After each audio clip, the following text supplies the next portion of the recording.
We have a problem here. According to this report, you have failed the examination. The notification popped up on my phone while I was debugging code at 3 in the morning. My wife Kim's Facebook post had already garnered 47 likes and counting. The words made my coffee taste like battery acid. Making my fiancé take a polygraph test before our wedding. If he truly loves me, he has nothing to hide. Ladies, what do you think? I stared at the screen, watching the comments roll in. Her friend Stacy had already chimed in with 3 fire emojis, and Yas Queen, Kim's co-worker Vic, added his predictable brown-nosing, "Smart move, Kim. You deserve complete honesty." Eli Franklin, that's me, 38 years old, IT contractor, and apparently the star of my own public humiliation show. I'd been with Kim for 2 years, engaged for 6 months, and I thought I knew her. Turns out I knew nothing. My fingers hovered over the keyboard in my cluttered home office. The garage door creaked in the wind outside, and rain pelted the windows of our modest house in Millfield, Maine.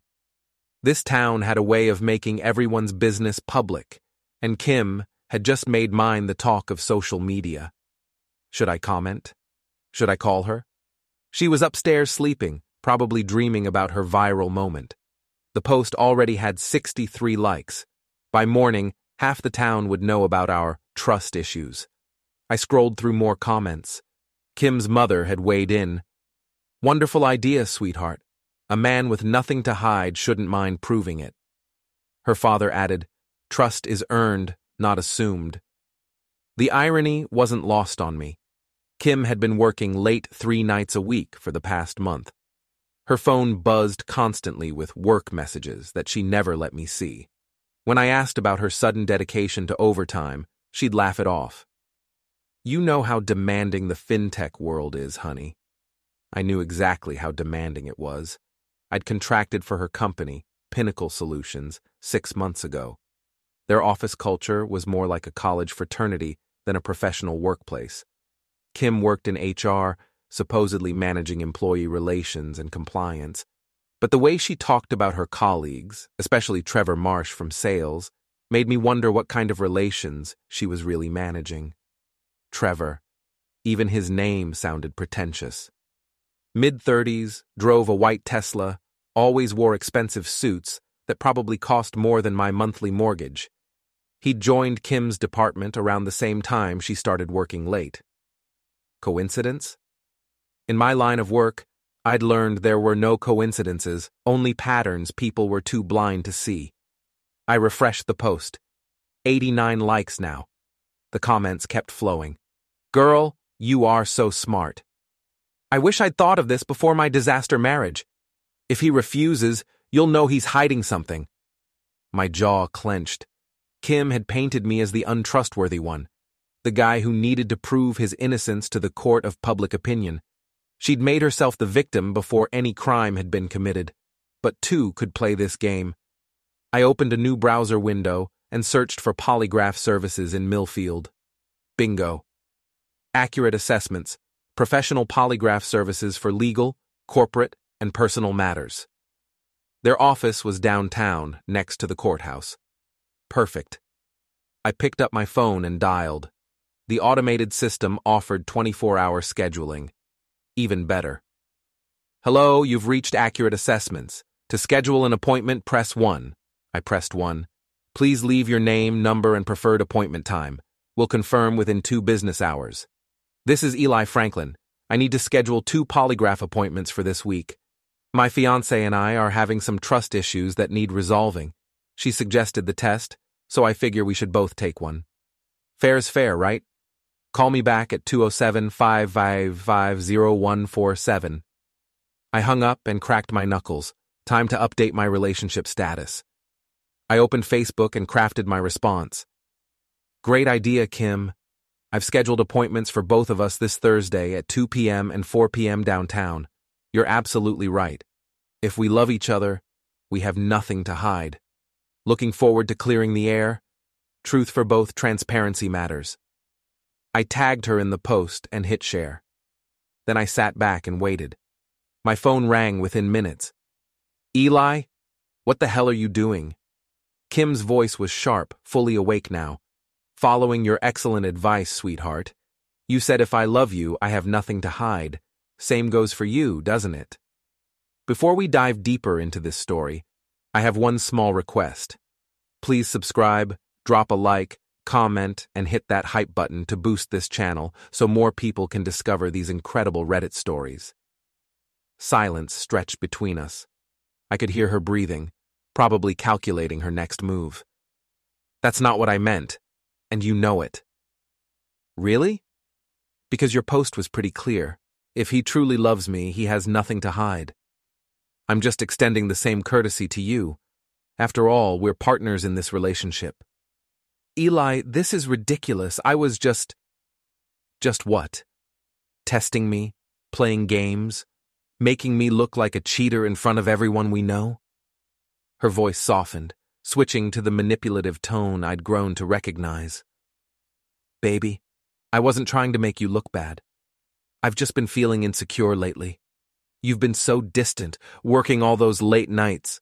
I work from home, Kim. You're the one staying at the office until 10 p.m. That's different. You know how crazy things have been since we landed the Morrison account. The Morrison account. She'd mentioned it before, usually when Trevor's name came up in conversation. Funny how everything at her office seemed to revolve around Trevor these days. Well, now we can both prove we're trustworthy. Problem solved. Eli, please, can we talk about this in the morning? I have an early meeting with Trevor. With the team. Trevor. There it was. Sure thing. Sweet dreams, honey. Don't forget to set your alarm. Thursday at 2 p.m. I already confirmed both appointments. I hung up before she could respond. My computer chimed with a new notification. My post had garnered 15 likes in 5 minutes, including one from my sister Maggie and another from my buddy Mike, who worked security at the office park. The comments were starting to roll in. Now that's how you handle it. Equal treatment. I respect that. Plot twist. This is getting interesting. I refreshed Kim's original post. The tone in the comments had shifted. People were starting to question why she'd have a problem with taking the test herself. A few brave souls had even suggested that her reluctance might be telling. My phone buzzed with a text from Maggie. Bro, what's going on? Your Facebook post has people talking. I typed back. Just following my fiancé's lead. Transparency, right? Do you really think she's cheating? I stared at the question for a long moment. Did I think she was cheating? The late nights, the secretive phone calls, the way she lit up whenever Trevor's name came up, all circumstantial. But in my gut, I knew something was wrong. I think I'm about to find out. Be careful, Eli. If you're right about this, things could get messy. Messy. That was one way to put it. But Kim had started this game when she decided to publicly question my integrity. She'd wanted transparency. She was about to get more than she bargained for. I closed the laptop and headed upstairs. Kim was lying in bed, staring at her phone screen. The glow illuminated her face, highlighting the worry lines around her eyes. Eli, we need to talk about this. We will, Thursday at 2 p.m. I brushed my teeth and climbed into bed. Kim was still scrolling through her phone, probably doing damage control on social media. I closed my eyes and listened to the rain against the window. Tomorrow would be interesting. Kim had opened Pandora's box with her little social media stunt. She'd wanted to test my honesty? Fine. But tests worked both ways, and I had a feeling Kim was about to learn that lesson the hard way. The last thing I heard before drifting off was the soft tap of her fingers on the phone screen, probably texting someone about her unreasonable fiancé. I wondered if that someone was Trevor. Thursday couldn't come soon enough. Thursday afternoon arrived with the kind of gray drizzle that made Millfield look like a Stephen King novel waiting to happen. I'd spent the morning working on a database migration project, but my mind kept wandering to the polygraph appointments. Kim had been unusually quiet since Tuesday, avoiding eye contact and speaking only when necessary. She'd taken the day off work, claiming she needed time to prepare mentally for the test. I found her in the kitchen at noon, nursing her third cup of coffee and staring out the window. "Ready for this?" I asked, grabbing my keys from the counter. She turned to face me, and I noticed the dark circles under her eyes. "Eli, I've been thinking. Maybe we should cancel this whole thing. It's gotten out of hand." "Has it?" "Because your Facebook post is still up, still getting likes and comments about what a smart modern woman you are for testing your untrustworthy fiancé." Her cheeks flushed. "I never said you were untrustworthy." "You implied it. To everyone we know." Kim set down her coffee mug with a sharp clink. "Fine, let's get this over with." The drive downtown was tense. Kim fidgeted with her engagement ring, twisting it around her finger like a worry stone. I'd noticed she'd been doing that a lot lately, especially when her phone buzzed with text messages. Accurate Assessments occupied a small suite in a converted Victorian house near the courthouse. The waiting room looked like a dentist's office, complete with outdated magazines and uncomfortable chairs. A receptionist with kind eyes and graying hair smiled as we entered. "Mr. and Ms. Franklin, I'm Janet. Mr. Kowalski will be with you shortly." We sat in silence, listening to the tick of an old wall clock. Kim checked her phone twice, frowning at the screen. "Everything okay at work?" I asked. "Just some issues with the Morrison account. Trevor's been texting updates." Of course he had.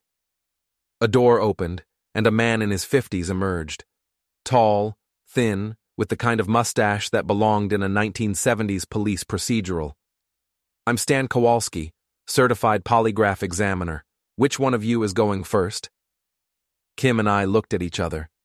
I gestured toward the door. "Ladies first." Her face went pale. "Actually, maybe you should—" No. This was your idea. You should have the honor." Stan glanced between us, probably sensing the tension. "Mrs. Franklin, if you're ready." Kim stood on unsteady legs. "It's Ms. Peterson, actually. We're not married yet." Interesting. She'd been using my last name socially for months, but suddenly she was Ms. Peterson again. "Of course. Right this way." They disappeared behind the door, leaving me alone with Janet and the ticking clock.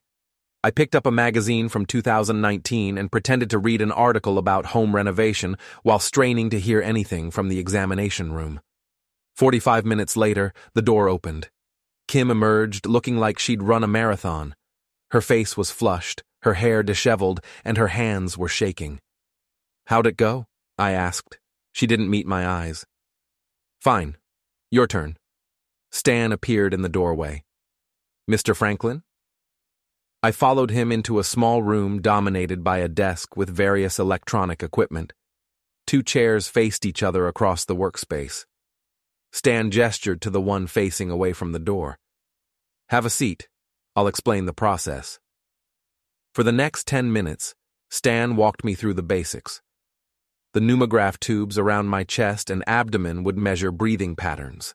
The galvanometer would monitor skin conductivity. The sphygmomanometer would track cardiovascular activity. "The key is to remain calm and answer truthfully," Stan explained as he attached the sensors. "The machine measures physiological responses to deception, not nervousness." "I understand." "Good. Let's start with some baseline questions. Is your name Eli Franklin?" "Yes." "Do you live in Millfield, Maine?" "Yes." "Are you engaged to Kimberly Peterson?" I paused. Were we still engaged? She'd left her ring on the polygraph office table during her test, and I'd noticed she wasn't wearing it now. "Yes." "Have you been unfaithful to Ms. Peterson during your relationship?" "No." "Have you had romantic or intimate contact with anyone other than Ms. Peterson since you began dating?" "No." "Have you lied to Ms. Peterson about your whereabouts or activities?" "No." The questions continued for 20 minutes, covering everything from financial honesty to emotional fidelity. I answered truthfully to each one, feeling increasingly confident as the session progressed. "That's it," Stan said, removing the sensors. "You can join Ms. Peterson in the waiting room. I'll have your results ready in about 15 minutes. Kim was pacing when I emerged. She'd been crying, her mascara was smudged, and she kept dabbing at her eyes with a tissue. Everything okay? I asked. Just tired. This whole thing is exhausting. Janet offered us water and more magazines. Kim declined both and continued pacing. I sat down and watched her, noting how she kept checking her phone and glancing toward the exit. Stan reappeared with 2 manila envelopes. I have your results. We gathered around his desk as he opened the first envelope. Ms. Peterson, your examination showed significant physiological responses to several questions, particularly those regarding fidelity and honesty about your activities. Based on these responses, I cannot conclude that your answers were truthful. Kim's face crumpled. What does that mean? It means you failed, I said quietly. Stan opened the second envelope. Mr. Franklin, your examination showed consistent baseline responses throughout. No significant deception indicators were detected. Your results suggest truthful responses to all questions. The room fell silent except for the ticking clock and Kim's ragged breathing. I need some air, she whispered, rushing toward the door. I followed her outside, where she was leaning against a lamppost, gulping the damp afternoon air. Kim, we need to talk. She spun around, tears streaming down her face. This is insane, Eli. Those machines aren't even reliable. They're not admissible in court, you know. We're not in court. We're in a relationship. Or we were. What's that supposed to mean? I pulled out my phone and showed her the screen. Trevor's been texting you every 5 minutes since we got here. Want to explain why your coworker is so concerned about your polygraph results? Her mouth opened and closed like a fish gasping for air. We're working on a project together. At 2 p.m. on a Thursday? When you took the day off? Eli, please, you're reading too much into this. Am I? Because the polygraph says otherwise. Kim straightened up, and I saw a flash of the woman I'd fallen in love with. Confident, determined, ready to fight. But there was something else there, too. Something calculating and cold. Fine. You want the truth? Yes. Trevor and I have gotten close, but it's not what you think. What is it then? He's been helping me plan something special for you. For us. A surprise for the wedding. Even as she said it, I could see she didn't believe it herself. The lie hung between us like a bad smell. Show me the texts. What? If he's helping plan a surprise, show me the texts. Prove it. Kim clutched her phone to her chest. I can't. It would ruin the surprise. The only thing that's ruined is our engagement. I turned and walked back toward the polygraph office. Kim called after me, but I didn't stop. I had Stan print copies of both test results and paid for the session with my credit card. Kim could find her own way home. By the time I got back to the house, Kim's car was already in the driveway. I found her in the bedroom, packing a suitcase. Going somewhere? I'm staying at Stacy's tonight. We both need time to think. I've done plenty of thinking. The polygraph just confirmed what I already suspected. She stopped packing and looked at me. What happens now?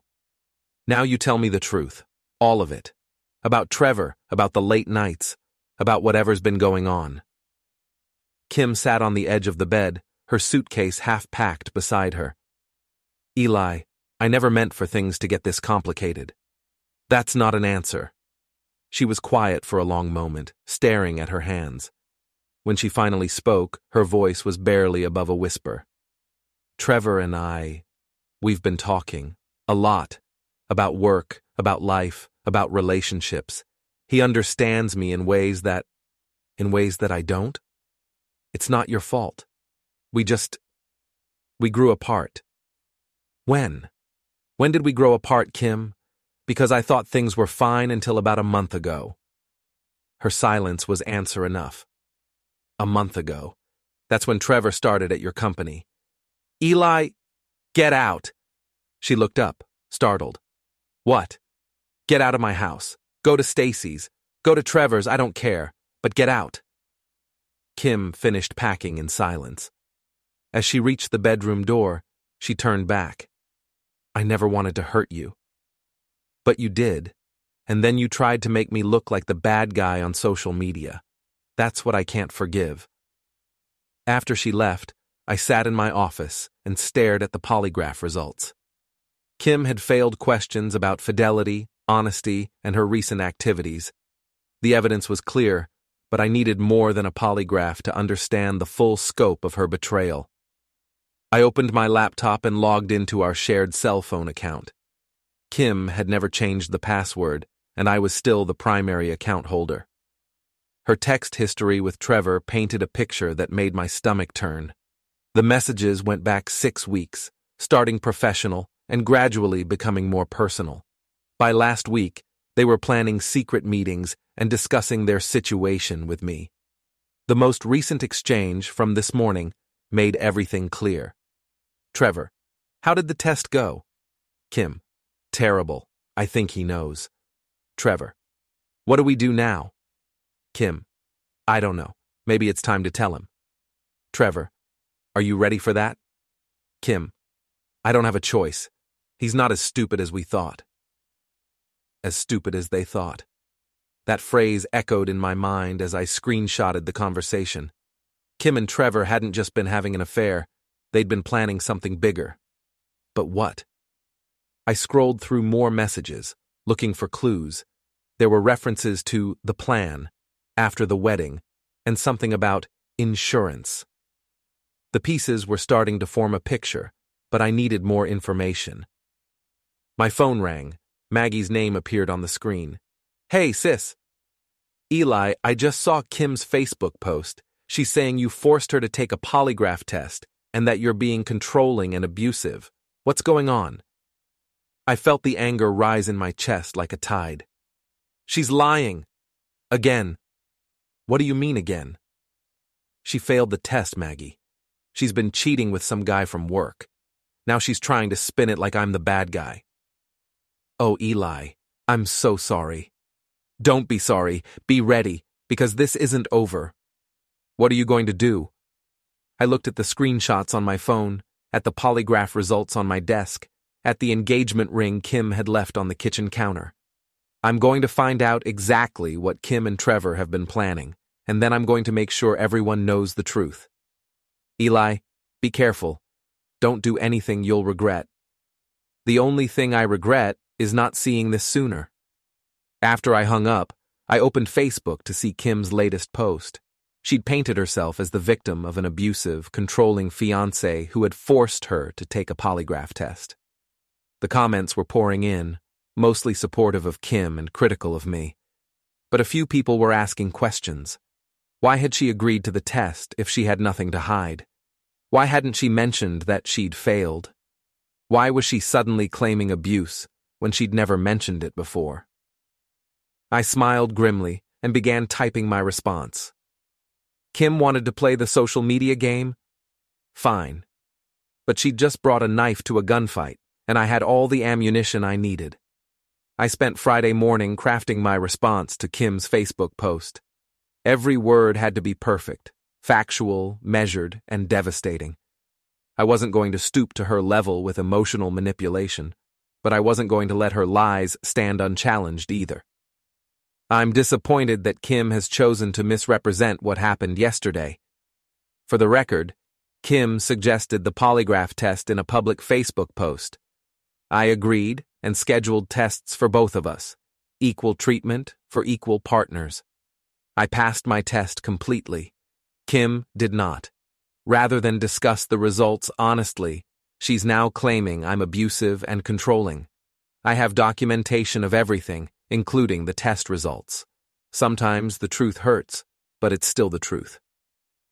Facts, not fiction documentation, matters. I attached photos of both polygraph results, with our personal information redacted but the conclusions clearly visible. Then I tagged Kim and hit post. The response was immediate. Within an hour, the post had 50 likes and dozens of comments. The tide of public opinion was shifting as people saw the actual evidence. Kim's friends were still defending her, but others were starting to ask uncomfortable questions. My phone rang. Mike's name appeared on the screen. "Dude, what the hell is happening? Social media is going crazy." Mike Rodriguez. No, wait, I needed to avoid that name. Mike Sullivan. My best friend since college, currently working security at the Pinnacle Solutions office park where Kim worked. If anyone had inside information, it would be Mike. Kim's been cheating with a coworker named Trevor Marsh. She failed the polygraph, now she's trying to make me look like the bad guy. Trevor Marsh? Tall guy, drives a white Tesla. That's him, you know him? I've seen him around. He and Kim have been working late together a lot recently. I always wondered about that. My pulse quickened. What do you mean? Well, their cars are usually the last ones in the parking garage, and I've seen them leaving together a few times. Thought it was weird since she's engaged and all. Can you do me a favor? Keep an eye on them next week. See if there's a pattern. Sure thing. But Eli, be careful how you handle this. I've seen workplace affairs get messy fast. It's already messy. Kim made sure of that. After we hung up, I decided to do some reconnaissance of my own. Kim was staying at Stacy's apartment across town, but Trevor lived in the upscale Riverside complex near downtown. I'd been there once for a company party, all granite countertops and stainless steel appliances, the kind of place that screamed, "I make more money than you." I drove past the complex around lunchtime, noting the visitor parking and security setup. Trevor's white Tesla was parked in spot 247, gleaming under the afternoon sun. As I watched from across the street, a familiar figure emerged from the building. Kim. She was wearing the blue dress I'd bought her for her birthday, the one she claimed made her feel confident. Her hair was styled, her makeup perfect. This wasn't the devastated, heartbroken woman who'd left my house yesterday. This was Kim getting ready for something important. She climbed into Trevor's Tesla, and they drove off together. I followed at a distance, curious about their destination. They headed toward downtown, parking outside Romano's, an expensive Italian restaurant where reservations were typically booked weeks in advance. Through the window, I watched them settle into a corner booth, holding hands across the table like any other couple.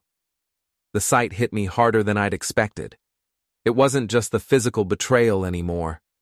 It was seeing Kim laugh at Trevor's jokes, seeing her lean in close when he spoke, seeing her be genuinely happy with someone else. This wasn't a moment of weakness or a mistake. This was a relationship. I took photos through the restaurant window with my phone, making sure to capture their intimate body language. Then I drove home and uploaded the images to my computer. My phone buzzed with a text from an unknown number. "We need to talk. Meet me at the dugout at 8 p.m. Come alone. K." The dugout was Millfield's unofficial information exchange, a sports bar where everyone knew everyone else's business. If Kim wanted to meet there, she was either planning to come clean publicly or she was setting up some kind of confrontation. I arrived early and claimed a booth with a clear view of the entrance. Delilah, the bartender, brought me a beer without being asked. "Heard you've been having some relationship drama," she said with a knowing smile. "News travels fast in this town." "Faster than you'd think. Your fiancé was in here last night with that Stacy girl and some guy I didn't recognize. They were talking pretty loudly about polygraph tests and abusive boyfriends." My jaw tightened. "What exactly did they say?" "The usual stuff. How you forced her to take the test, how you're trying to control her, how she's afraid of what you might do next. But here's the thing. I've known you for 3 years, Eli. You've never raised your voice to anyone in my bar, never caused trouble, never even gotten properly intoxicated. Doesn't match the story she was telling." "What about the guy with them?" "Tall, expensive clothes, kept checking his phone, looked like he'd rather be anywhere else." Trevor. So he'd been part of Kim's public relations campaign from the beginning. Kim arrived at exactly 8 o'clock, looking nervous but determined. She slid into the booth across from me without ordering a drink. "Thank you for coming." "What do you want, Kim?" "I want to explain. Really explain, not just the partial truth I gave you yesterday. I leaned back and crossed my arms. I'm listening. She took a deep breath. Trevor and I have been seeing each other for about a month. It started as just talking, venting about our relationships. You were venting about our relationship? You've been distant, Eli. Working all the time, never wanting to go out, never talking about the future except in practical terms. I felt like we were roommates, not partners. So you decided to find a new partner without breaking up with me first. Her cheeks flushed. It wasn't supposed to happen, but Trevor listened to me. He made me feel interesting and valued, and you thought you could have both. Keep me around for stability while having your fun with him. That's not how it was. I pulled out my phone and showed her the screenshots of her text messages with Trevor. Really? Because your messages suggest otherwise. Especially the part about me being not as stupid as we thought. Kim's face went white. How did you get those? You're still on my phone plan, remember? I pay the bills. I have access to the account. Which means I also saw your discussion about the plan and insurance. Want to explain what that means? She was quiet for a long moment, staring at her hands. Around us, the usual Friday night crowd was getting louder, but our corner booth felt isolated from the noise. Trevor thinks we should wait until after the wedding to make any major changes. Changes like what? Like being together, officially. The pieces clicked into place. You were planning to marry me and then divorce me. Take half of everything I own, including the house I bought before we met. It's not that simple. Actually, it is that simple. Marry the stable guy, have an affair with the exciting guy, then take the stable guy for everything he's worth in the divorce. That's fraud, Kim. We never meant to hurt you. But you were perfectly willing to financially ruin me. Kim looked up, and I saw tears in her eyes, but I also saw something else. Calculation.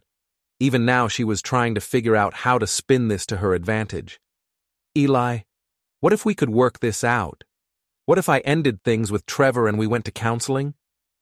After everything you've done, after lying to me, cheating on me, planning to defraud me, and then trying to destroy my reputation on social media? People make mistakes. This wasn't a mistake. This was a calculated plan to use me. And when I got too close to the truth, you tried to paint me as abusive to discredit anything I might say. I stood up and dropped a 20 on the table. We're done, Kim. Completely done. And everyone's going to know exactly why. Eli, wait. But I was already walking toward the exit. Behind me, I heard Kim's voice rise as she called my name, drawing attention from other patrons. Perfect. Let them see her desperation. Outside, I sat in my car and called my lawyer. It was after hours, but David Collins, had given me his emergency number when I'd bought the house. David, it's Eli Franklin. I need to see you first thing Monday morning. I'm calling off my engagement, and I need to make sure my assets are protected. What happened?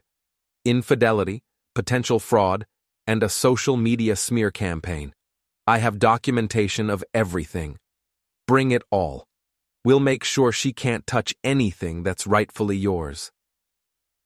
After I hung up, I sat in the parking lot and watched Kim through the bar window. She was still in our booth, crying into her hands while Delilah brought her tissues. A few people had stopped by to check on her, probably offering comfort and asking what that terrible Eli Franklin had done now. Let them comfort her. By Monday, everyone would know the truth. I drove home and spent the weekend organizing evidence. Text messages, polygraph results, photos from the restaurant, financial records showing what I'd owned before our relationship began. I created a comprehensive timeline of Kim's deception, complete with documentation for every claim. On Sunday evening, I crafted one final Facebook post. I've received many messages asking for my side of the story regarding my broken engagement. Rather than engage in a back and forth on social media, I'm simply going to present the facts and let people draw their own conclusions. Kim suggested the polygraph test publicly. I agreed to equal testing for both parties. I passed completely. She did not. When confronted with the results, she claimed the test was unreliable and began posting about abuse that never occurred. I have documentation showing she's been having an affair with a coworker for over a month and was planning to continue this relationship after our wedding. I also have evidence suggesting financial motivations for maintaining our engagement despite her relationship with another man. I'm sharing this not to hurt Kim, but to set the record straight after being publicly accused of abuse and controlling behavior. Sometimes the truth is uncomfortable, but it's still the truth. I attached a carefully edited collection of evidence, enough to prove my claims without revealing overly personal details. Then I posted it and turned off my phone. Monday morning would bring new challenges, but at least now the truth was public. Kim had wanted to play games with my reputation? Fine. But she'd just learned that I played to win. Monday morning brought a reckoning. My Facebook post had exploded over the weekend, garnering over 200 comments and being shared dozens of times. The court of public opinion had rendered its verdict, and Kim was losing badly. I met with David Collins at 9 a.m., bringing my carefully organized evidence folder. His law office occupied the second floor of a converted bank building downtown, all dark wood and leather-bound books that suggested competence and discretion. "This is quite a collection," David said, reviewing the documents. Text messages, polygraph results, financial records, photographic evidence. You've been thorough. I learned a long time ago that documentation beats accusation. Smart approach. Based on what you've shown me, she has no legal claim to your house or any assets you acquired before the relationship. The engagement ring is a gray area, but given the circumstances of the breakup, you have a strong case for keeping it. I don't want the ring. I want her to stay away from me and stop spreading lies about abuse. David leaned back in his chair. Have you considered a cease and desist letter? If she continues making false claims about abuse, that could be defamation. Let's hold off on that. I have a feeling Kim's problems are just getting started. I was right. By Tuesday afternoon, Mike called with an update from the office park. Dude, Kim and Trevor are in deep trouble at work. Apparently, someone forwarded your Facebook post to their HR department. Dating between departments is against company policy, and Kim works in HR. She's supposed to be enforcing these rules, not breaking them. What kind of trouble? Trevor got called into a meeting this morning. Word is, they're both facing suspension while the company investigates. And get this, Kim's boss is furious because she's been using company resources for personal business. All those late nights? She was supposed to be working on the Morrison account, but apparently she hasn't touched it in weeks. The irony was delicious. Kim's affair had not only destroyed our relationship, it was destroying her career too. There's more, Mike continued. I overheard Trevor on the phone in the parking garage yesterday. He was talking to someone about damage control and exit strategies. Sounded like he's planning to throw Kim under the bus to save his own job. Can't say I'm surprised. Trevor doesn't strike me as the loyal type. Yeah, well, loyalty isn't exactly his strong suit. I did some digging. He's been with the company for 2 months, but this is his 4th job in 3 years. Guy has a pattern of workplace drama. After we hung up, I realized Kim's situation was spiraling faster than I'd anticipated. Part of me felt guilty for setting the dominoes in motion, but then I remembered her polygraph lies and her abuse accusations. She'd made her choices. Wednesday brought another development. Stacy, Kim's best friend and biggest supporter, called me unexpectedly. Eli? It's Stacy. We need to talk. I don't think that's a good idea. Please, it's about Kim. She's not doing well. Against my better judgment, I agreed to meet Stacy at a coffee shop near the college. She looked exhausted when she arrived, her usually perfect appearance disheveled and stressed. Kim's been staying with me since Friday and she's falling apart. She's not eating, barely sleeping, and she's obsessing over social media comments. That's unfortunate, but it's not my problem anymore. Eli, I know you're angry, and you have every right to be. But Kim made a mistake. A big mistake. She knows that now. It wasn't a mistake, Stacy. It was a calculated plan. She was going to marry me while having an affair, then divorce me and take half my assets. Stacy's face crumpled. She told me about that. But she says it was Trevor's idea, that he convinced her it was the smart thing to do. And that makes it better? No, but... Look, Kim's always been insecure about money. Her parents cut her off when she dropped out of graduate school, and she's been struggling financially ever since. Trevor made it sound like a business arrangement, not a betrayal. I stared at Stacy, amazed by her ability to rationalize Kim's behavior. Are you seriously trying to justify fraud because Kim has money issues? I'm trying to explain why she made such terrible choices. She's not evil, Eli. She's just scared and stupid. Scared and stupid people can still cause a lot of damage. Stacy leaned forward, desperation in her voice. What if she made a public apology, admitted everything, took full responsibility, asked for forgiveness? It's too late for that. She had multiple chances to tell the truth, and instead, she doubled down with lies about abuse. I'm done being her safety net. I left Stacy at the coffee shop and drove home, but her words stuck with me. Was Kim really falling apart, or was this just another manipulation? Given her recent behavior, I was inclined toward the latter. Thursday evening brought confirmation of my suspicions. I was debugging code in my office when my doorbell rang. Through the window, I saw Kim standing on my porch, holding a bottle of wine and looking like she'd spent hours on her appearance. I opened the door, but didn't invite her in. Hi, Eli. I brought your favorite wine. I was hoping we could talk. We talked on Friday. There's nothing left to say. Please, just give me 5 minutes. I have something important to tell you. Against my better judgment, I let her into the living room. She set the wine on the coffee table and sat on the edge of the couch, her hands clasped in her lap. I ended things with Trevor. Congratulations. I mean it, Eli. It's over. He's been pressuring me to choose, and I choose you. I choose us. I studied her face, looking for signs of deception. She seemed sincere, but then again, she'd seemed sincere when she'd suggested the polygraph test. Why now? Because your affair cost you your job? Her composure cracked slightly. It's not about the job. It's about realizing what I almost lost. You're the best man I've ever known, and I was too stupid to appreciate what we had. Had, past tense. It doesn't have to be past tense. We could start over, rebuild the trust. Kim, stop. You're not here because you realized you love me. You're here because Trevor dumped you, and you need a place to land. Her face flushed. That's not true. Isn't it? Let me guess. Trevor decided you were too much of a liability. Maybe he's worried about his own job, or maybe he just got bored with the drama.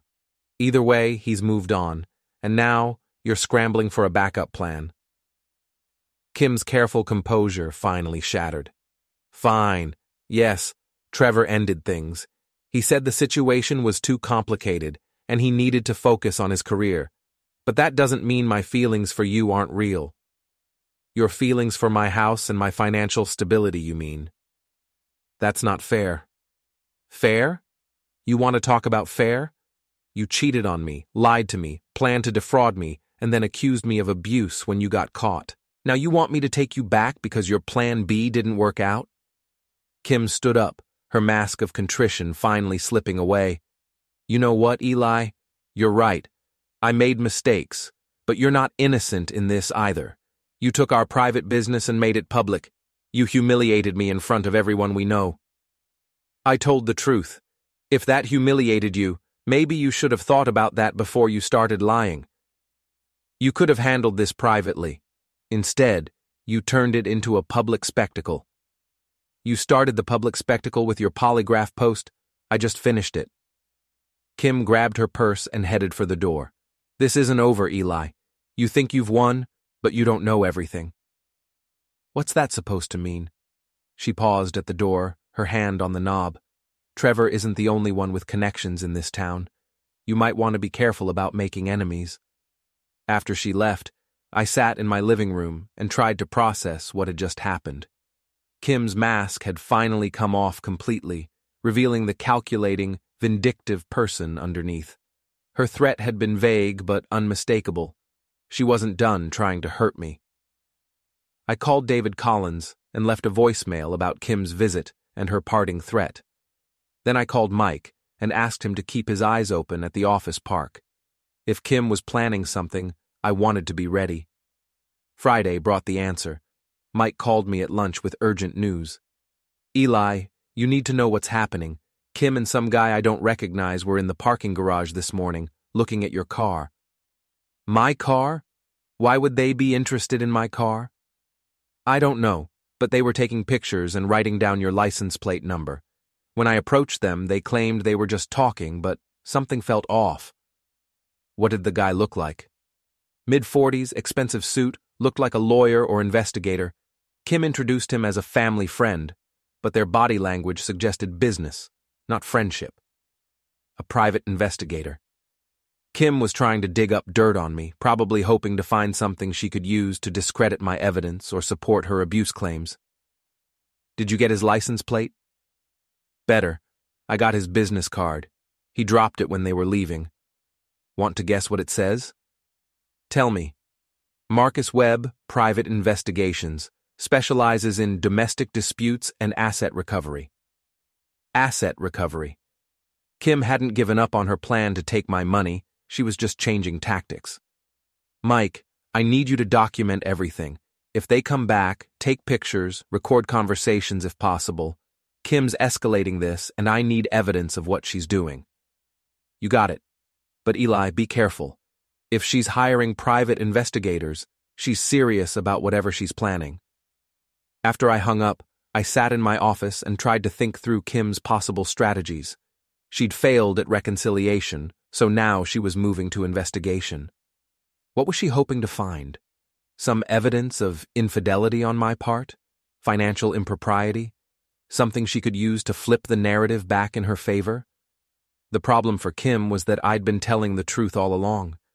My finances were clean, my business dealings were legitimate, and I'd been faithful throughout our relationship.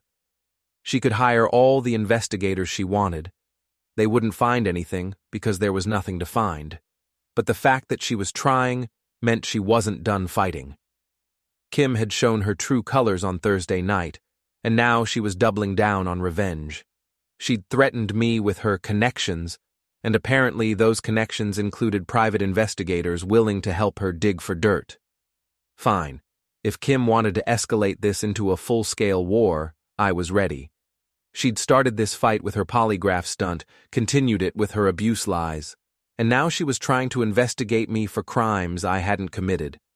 But Kim had made one crucial mistake. She'd underestimated me from the beginning. She'd assumed I was the stable, boring guy who would quietly accept whatever she dished out. She'd been wrong about that, and she was about to learn just how wrong. I opened my laptop and began researching Marcus Webb. If Kim wanted to play investigator, it was time to investigate the investigator. Two could play this game, and I had home field advantage. Marcus Webb's online presence painted the picture of a man who specialized in messy divorces and custody battles. His website featured testimonials from clients who'd used his services to uncover the truth about cheating spouses and hidden assets. Most tellingly, several reviews mentioned his willingness to dig deep and find things others miss. I spent the weekend researching Webb's methods and reputation. What I found wasn't encouraging. He'd been sanctioned twice by the state licensing board for questionable practices, including harassment of investigation targets and fabrication of evidence. He was exactly the kind of investigator someone like Kim would hire when legitimate methods weren't enough. Monday morning brought a call from David Collins. "Eli, I got your voicemail about Kim hiring a private investigator. I've heard of Marcus Webb. He's bad news, the kind of guy who gives our profession a black eye." "What should I expect?" "Surveillance, background checks, interviews with your friends and colleagues. He'll be looking for anything he can twist into evidence of wrongdoing. The good news is that his reputation precedes him. Most judges know he's not reliable. And the bad news? He doesn't care about reliability. He cares about creating enough smoke to suggest fire. Even if he can't prove you've done anything wrong, he can make your life miserable in the process. David was right. By Tuesday, the harassment had begun. Webb called my business clients, claiming to be conducting a routine background verification for a potential contract. He contacted my neighbors, asking about unusual activity at my house. He even approached my sister Maggie, spinning some story about a missing person investigation. But Webb had made a crucial error. He'd underestimated small-town communication networks. Millfield was the kind of place where everyone knew everyone else's business, and word of his activities spread quickly. Instead of generating suspicion about me, Webb's ham-fisted investigation was generating sympathy. Maggie called me Tuesday evening, furious about Webb's approach.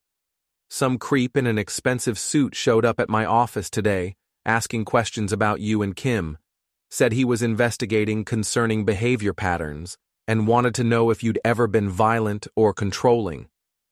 What did you tell him? I told him to get lost before I called security. But Eli, this is serious. Kim's really trying to destroy you. Let her try. The truth is on my side. Maybe, but lies can travel faster than truth, especially when they're being spread by a professional.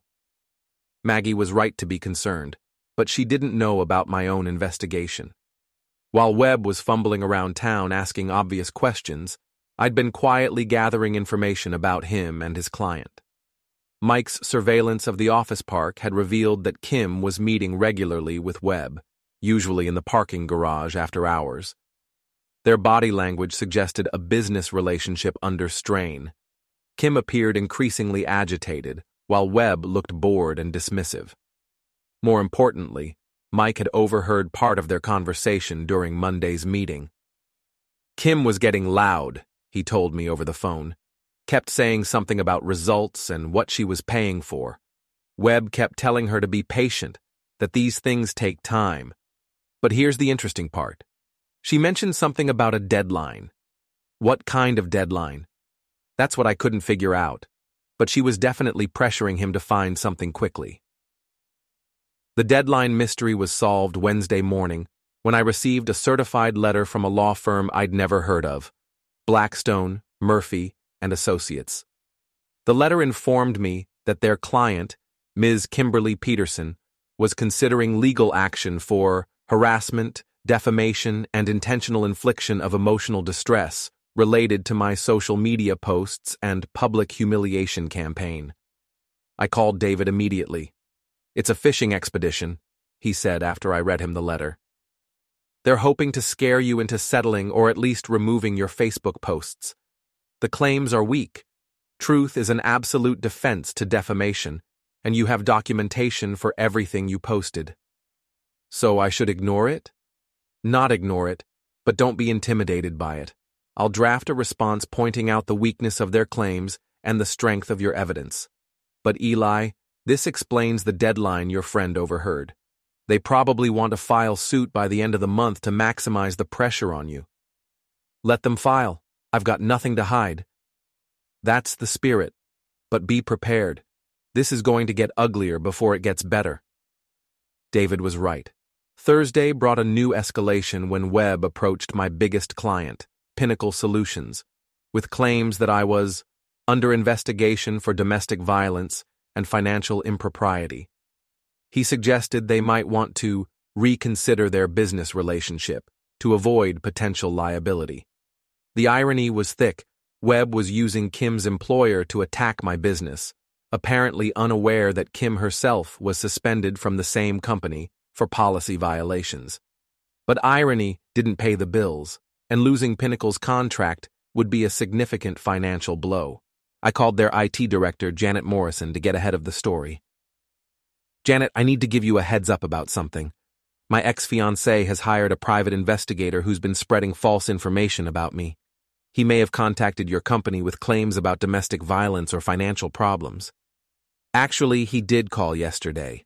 But Eli, we've worked with you for 2 years. We know your character and the quality of your work. Some random investigator isn't going to change that. I appreciate your confidence. I have documentation proving that his claims are false if you need to see it. That won't be necessary.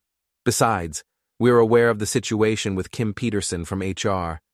Let's just say your ex-fiancé isn't exactly a credible source right now. After I hung up, I felt a mix of relief and anger. Relief that my biggest client wasn't buying Webb's lies, anger that Kim was trying to destroy my livelihood out of spite. But Kim's attack on my business had crossed a line. Up until now, I'd been content to let the truth speak for itself. But if she wanted to escalate to economic warfare, I was ready to fight back with everything I had. Friday afternoon, I met with Mike at the dugout to plan our counterattack. I need more than just surveillance, I told him over beers. I need something I can use to stop this harassment campaign. What did you have in mind? Webb's been sloppy. He's harassing my clients, lying to my neighbors, and fabricating evidence. That's got to violate his licensing requirements. Mike grinned. You want to get him in trouble with the state board. I want to get him shut down, and I want Kim to realize that hiring him was a mistake. What do you need from me? Documentation, photos, recordings, witness statements, anything that proves Webb's been operating outside the law. I can do that, but what about Kim? She's the real problem here. I thought about Kim's threat from Thursday night, her escalating harassment campaign, her willingness to destroy my business out of spite. Kim thinks she's playing chess while I'm playing checkers. She's about to learn that I've been playing chess all along, and I'm better at it than she is. Mike raised his beer in a toast. To playing chess. To winning. As we drank, I outlined my plan. Webb's investigation had been clumsy and illegal, leaving a trail of evidence that would destroy his license and possibly result in criminal charges.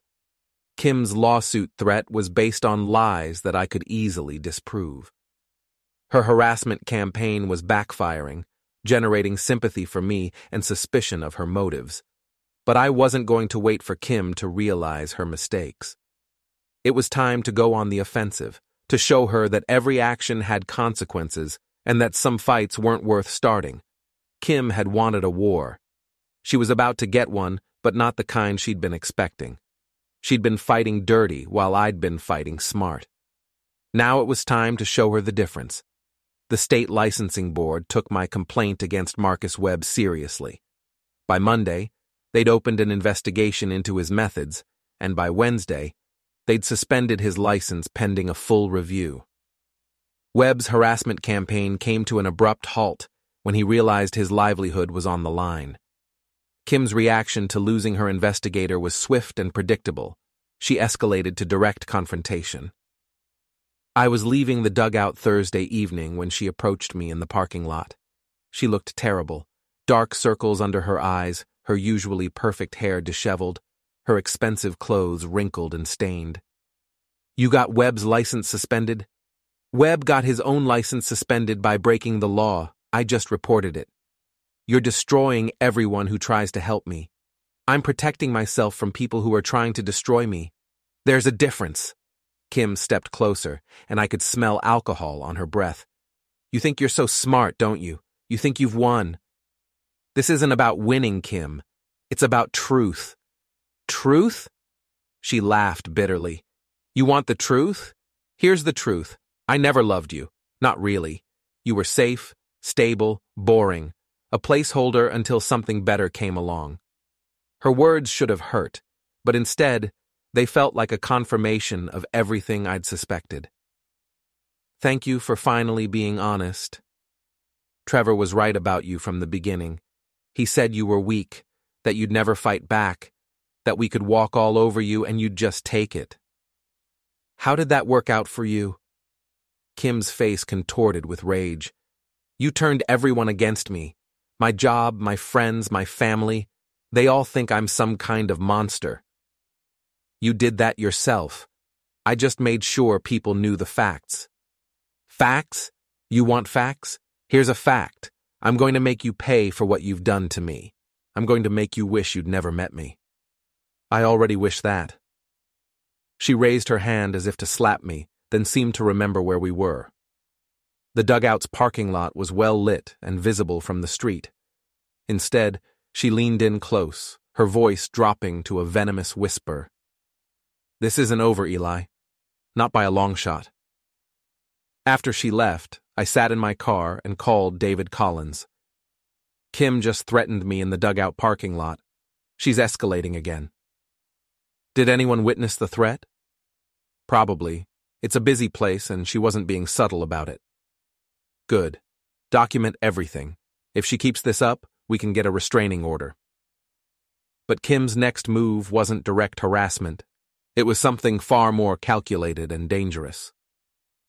Friday morning, I received a call from Detective Ray Thompson of the Millfield Police Department. Mr. Franklin, I need you to come down to the station. We've received some serious allegations that require investigation. My stomach dropped. What kind of allegations? I'd prefer to discuss this in person. Can you be here within the hour? I called David on the way to the police station. He agreed to meet me there, warning me not to say anything until he arrived.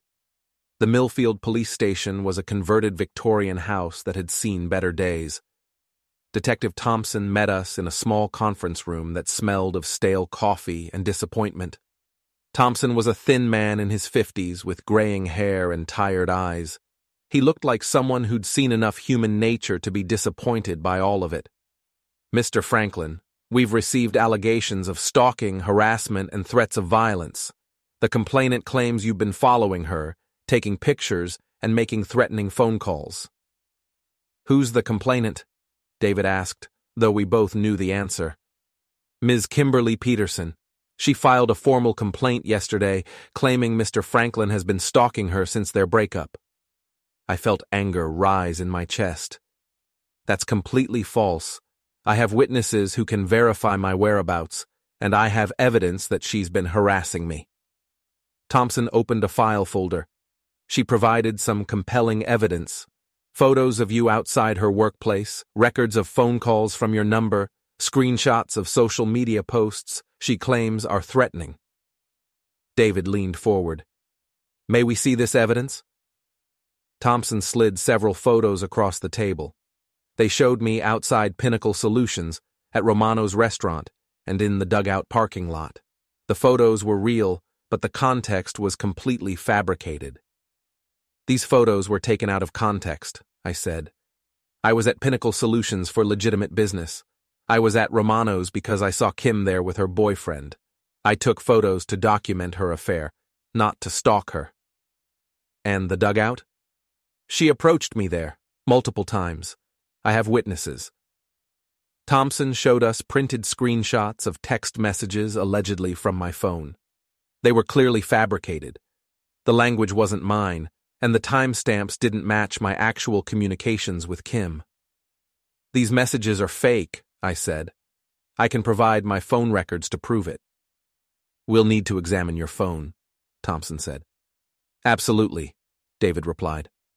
My client has nothing to hide.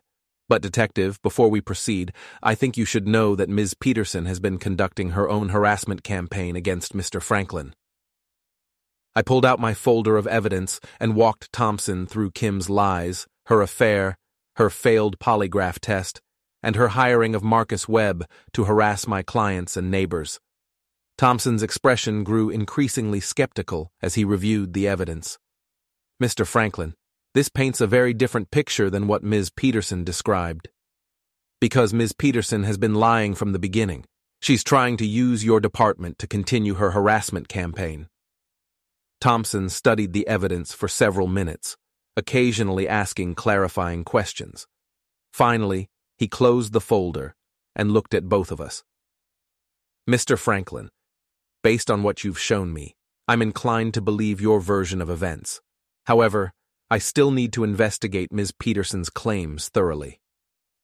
Of course, I'll cooperate fully. In the meantime, I'd suggest you avoid any contact with Ms. Peterson. Don't respond to her calls, don't approach her in public, don't post about her on social media. Give me no reason to doubt your credibility. After we left the police station, David and I discussed strategy over lunch.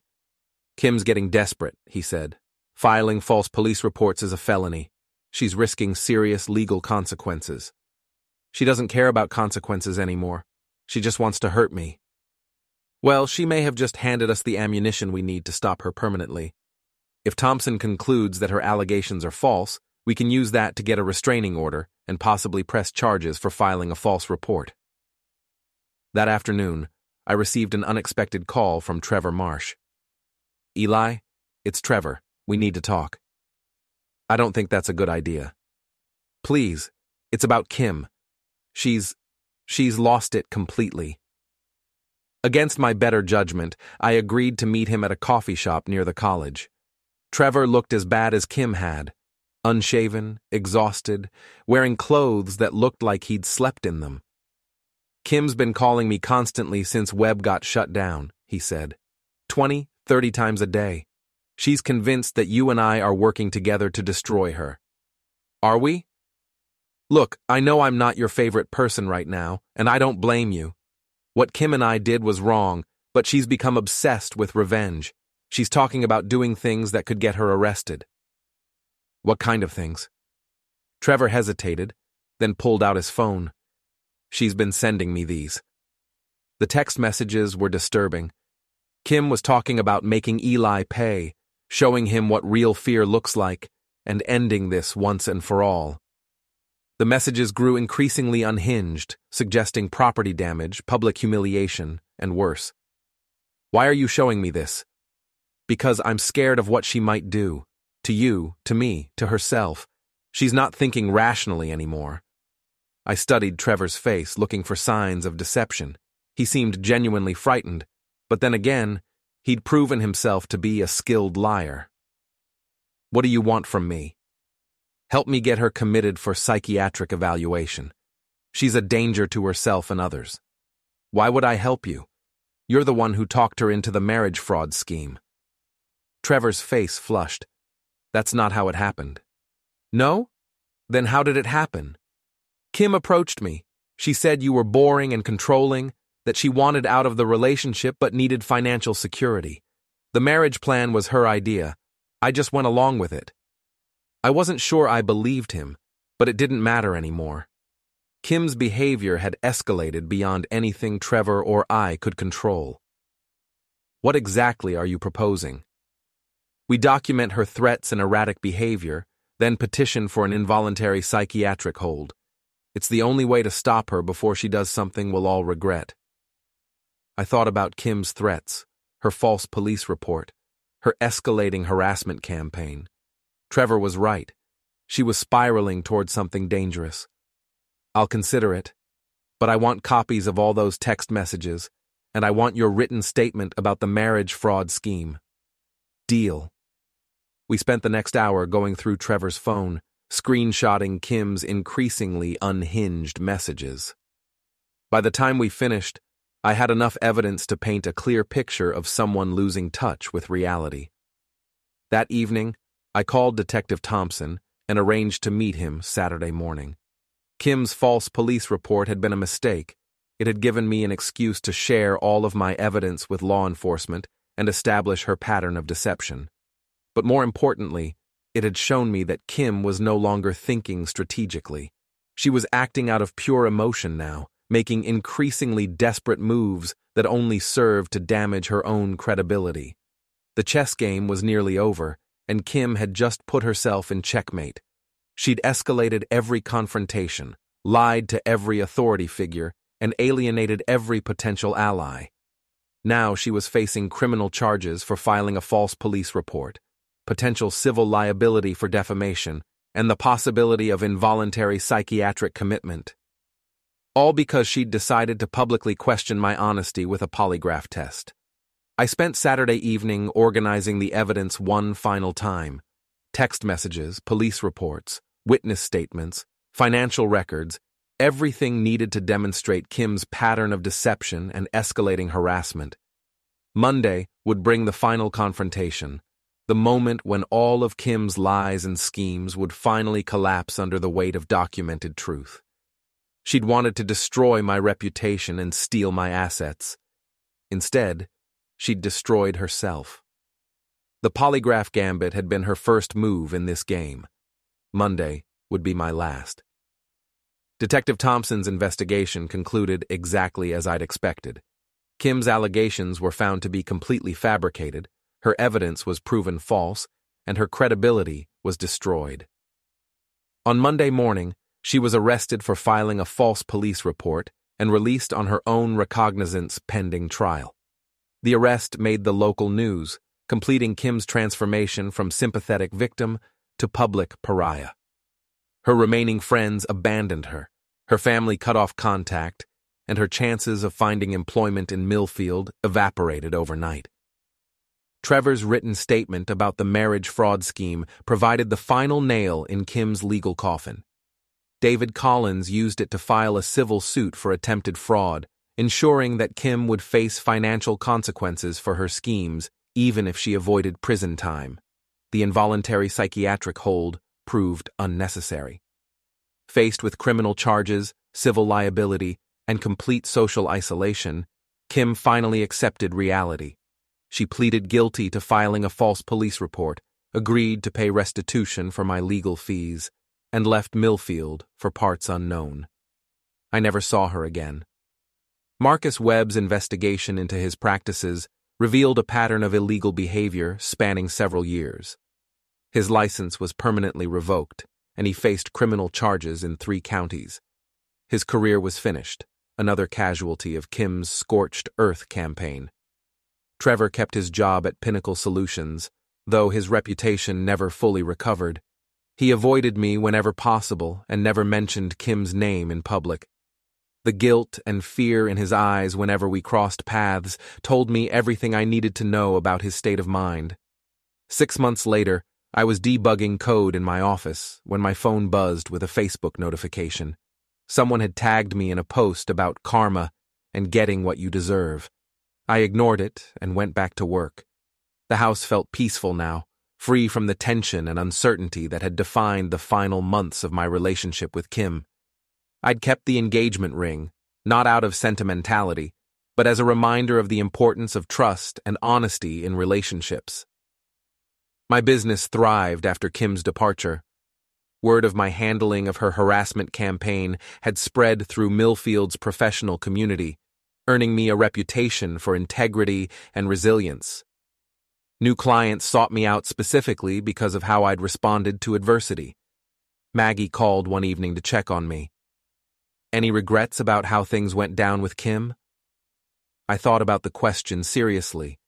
Kim's life had been completely destroyed by her own choices and actions. Her career was over, her reputation was ruined, and her future prospects were dim. Part of me felt sorry for her, but a larger part remembered her threats, her lies, and her willingness to destroy innocent people to get what she wanted.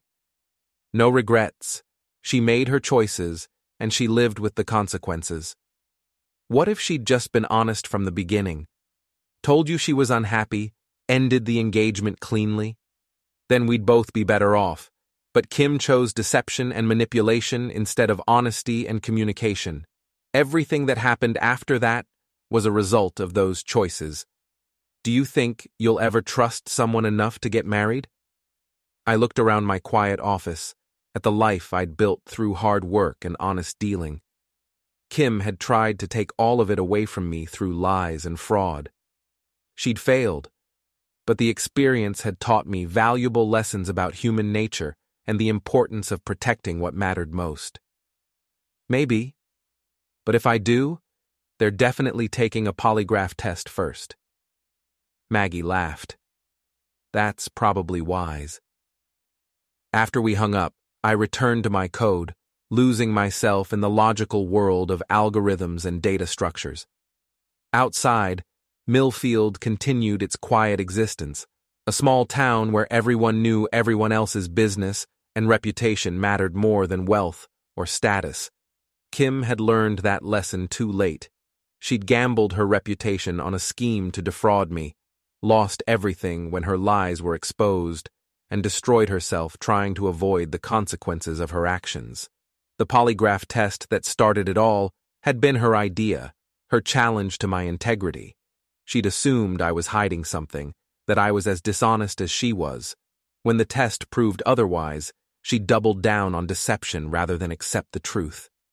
In the end, Kim had been right about one thing.